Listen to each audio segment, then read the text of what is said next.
बातमी समोर येते। खासदार भावना गवळी यांच्या संस्थेचं खातं आयकर विभागानं गोठवलेलं आहे। भावना गवळी यांच्या महिला उत्कर्ष प्रतिष्ठान संस्थेची खाती गोठवण्यात आलेली आहेत। आयकर विभागाच्या नोटीसला समाधानकारक उत्तर न मिळाल्यानं ही कारवाई झालेली आहे। 8 कोटींचा इन्कम टॅक्स भरण्यासाठी अखेर संस्थेची खातीच गोठवण्यात आली आहेत।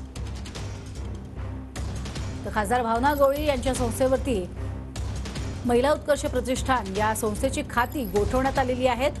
आयकर विभागानं नोटीस पाठवली होती, मात्र त्याला समाधानकारक उत्तर मिळाली नाहीत आणि म्हणूनच आयकर विभागानं ही कारवाई केली आहे। 8,26 लाखांचा इन्कम टॅक्स बुडवल्याचा प्रकार आहे। खासदार भावना गवळी यांच्या महिला उत्कर्ष प्रतिष्ठान या संस्थेची खाती आता गोठवण्यात आलेली आहेत।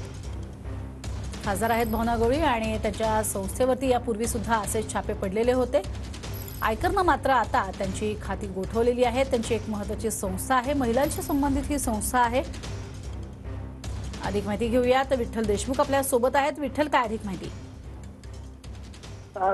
खासदार भावना गवळी यांच्या आयकर खाते विभागाने त्यांचे खाते पूर्ण गोठवले आहेत, कारण की इन्कम टॅक्सने 29 तारखेला एक नोटीस जारी केली होती आणि 5 तारखेला त्यांना हजर राहण्यास हे केलं होतं। त्यानंतर 8,24 लाखाचा त्याच्यात इन्कम टॅक्सचा लक्षात आला आणि त्या अखेर त्यांच्या महिला उत्कृष्ट प्रतिष्ठान संस्थेच्या खाती गोठवण्यात आली आहे। नक्कीच विठ्ठल, मात्र असं असताना यापूर्वी सुद्धा भावना गवळी यांना ईडीच्या सुद्धा नोटीस आलेल्या होत्या आणि त्यामुळेच एक प्रकारे भावना गवळी यांच्यावरती ही टांगती तलवार आहे। तुर्तास धन्यवाद विठ्ठल या संपूर्ण सविस्तर माहितीसाठी।